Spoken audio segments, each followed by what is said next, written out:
Got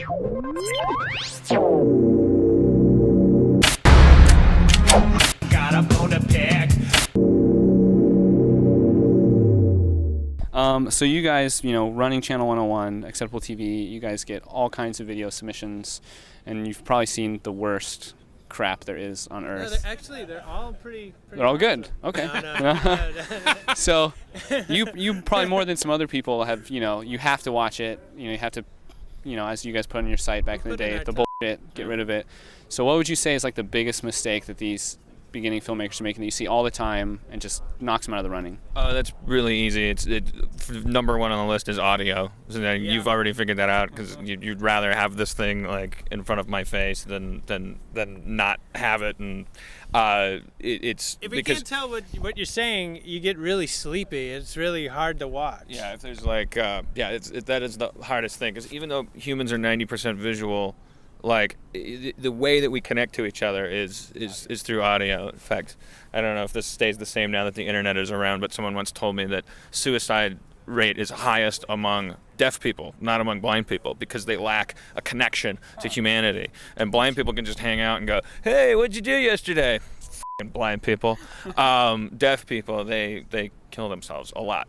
That should give you an indication of why you should have good audio in your show. We can say that because they can't hear us. And it doesn't matter if it's believability always comes second to fidelity. So shoot your scene. If you go and shoot it, next to a freeway or under an air conditioner, or the dog's barking, whatever. Just shoot whatever you have to shoot. Get your shot. But then what Rob taught me is then while you're still there, so that the background tone is the same, just really quickly have everybody, all your actors, do their lines into the on-camera mic. Let's do this. So like, say we're doing a scene. So you put your microphone down, and we're like, "Hey Dan, I'd like to go to the store with you.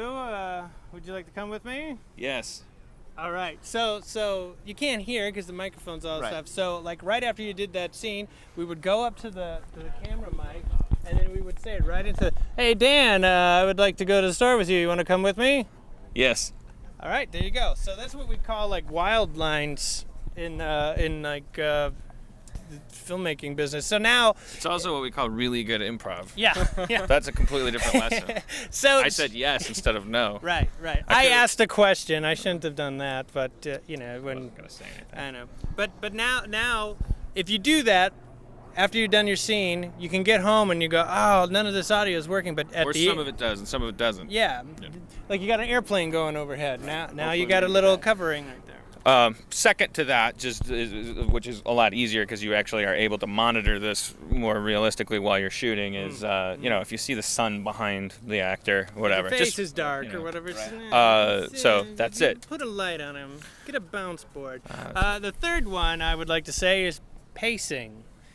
These things are 5 minutes long, and you go, "Wow, 5 minutes, that's not long." If it's boring, it's the longest thing in the world. Tom Kenny told me once, I asked him, how do I know if something's funny? Like, you're a stand-up comic and you're like, I don't know if it's funny. I mean, like, he said, if you write it down, if it makes you laugh out loud, it's funny. If it doesn't, get rid of it. And you're just in other words, all these things that we've all done this. We all continue to do this. The things that you write or you conceive of because you think in your head, yeah, that'll make other people laugh. Like, they like that kind of shit because I've seen Shrek 3. I know it gets a chuckle. If you live like that, you're gonna die like that. Yeah, exactly. So say this is your timeline right there, and there's a laugh like right here, and then there's something cool looking here, and then there's like a laugh here, and then there's like a really cool action sequence. Take everything out and then just compress it into one thing.